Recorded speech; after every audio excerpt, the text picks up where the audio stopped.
Asian news में सभी का स्वागत है। जैसा कि हमारे भारत देश में तीर्थों पर और धामों पर जाना बहुत आध्यात्मिक दृष्टि से बहुत ही ज़्यादा महत्वपूर्ण माना जाता है और कहा जाता है कि तीर्थों व धाम पर जाने से कई लाभ प्राप्त होते हैं। तो आज हम मौजूद हैं सतलोक आश्रम सोजत की आध्यात्मिक प्रदर्शनी में, जहां पर हर सवाल का जवाब प्रमाण के साथ दिया जाता है। तो आज हम चल के उनसे बात करेंगे कि क्या वो इस बात का जवाब देते हैं कि तीर्थों पर जाने से क्या लाभ प्राप्त होता है। अभी हमारे साथ जुड़ चुके हैं सतलोक आश्रम सोजत की जो आध्यात्मिक प्रदर्शनी में जो सदग्रंथों को प्रमाण सहित बता रहे हैं, वो कार्यकर्ता हमारे साथ जुड़ चुके हैं। आइए उनसे थोड़ी बात करते हैं। नमस्ते सर, आपका क्या नाम है और आप कहाँ से हैं? जी, मेरा नाम गिरिराज किशोर है और मैं जिला झालावाड़ राजस्थान से हूँ। सर, हम आपसे जानना चाहेंगे कि तीर्थ और धाम क्या है?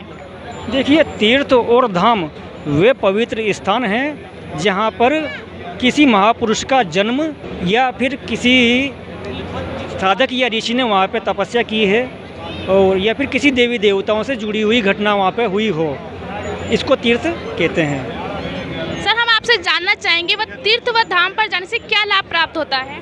देखिए, तीर्थ और धाम पे जाने से लाभ वाली अगर बात करी है तो मैं आपको एक प्रमाण के तौर पर श्रीमद् देवी भागवत दिखाता हूँ और उसमें बताता हूँ आपको कि तीर्थ पे जाने पे वास्तव में आपको कितना लाभ मिल सकता है। ये आपको मैं प्रमाण सहित दिखाता हूँ। ये है देवी पुराण। इसमें लिखा हुआ है कि राजन, यह निश्चय है कि तीर्थ देह संबंधी मेल को धोकर साफ कर देते हैं, किंतु मन के मेल को धो देने की उनमें शक्ति नहीं है। चित्त शुद्धि तीर्थ गंगा आदि तीर्थों से भी अधिक पवित्र माना जाता है। यदि भाग्यवश चित्त शुद्धि तीर्थ सुलभ हो जाए तो मानसिक मल के धुल जाने में कोई संदेह नहीं है। इस देवी पुराण से यह स्पष्ट होता है तीर्थ में जाने से या वहाँ पे स्नान करने से आपके शरीर का मेल तो साफ हो सकता है, लेकिन आपके मन के मेल को धोने के लिए आपको तत्वदर्शी संत की शरण में जाना आवश्यक है। इस देवी पुराण से ये सिद्ध हुआ है। सर, हम आपसे ये भी जानना चाहेंगे कि संतों ने तीर्थों व धाम के विषय में और क्या कहा है? देखिए, संतों ने तीर्थों और धाम के विषय में ये कहा है। मैं आपको एक वाणी सुनाता हूँ। परमेश्वर कबीर साहब की एक वाणी है कि तीर्थ गए तो एक फल और संत मिले फल चार, सतगुरु मिले अनेक फल, कहे कबीर विचार। यानी कि जब तक आपको तत्वदर्शी संत नहीं मिलेगा तब तक आप पूर्ण लाभ नहीं उठा सकते।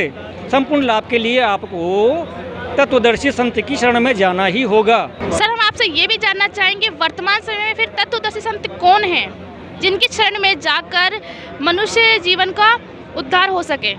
देखिए, ये है एक पवित्र गीता जी के अध्याय 4 के श्लोक 34 में लिखा हुआ है कि उस ज्ञान को समझने के लिए आपको तत्वदर्शी संत की शरण में जाना पड़ेगा। तत्वदर्शी संत की पहचान बताई है गीता जी अध्याय 15 के श्लोक 1 से 4 में कि वो जो तत्वदर्शी संत होगा उसकी पहचान ये होगी कि वो ये जो उल्टा लटका हुआ संसार रूपी पीपल का जो एक वृक्ष है, इसके प्रत्येक विभाग को जो तत्व से बता देगा।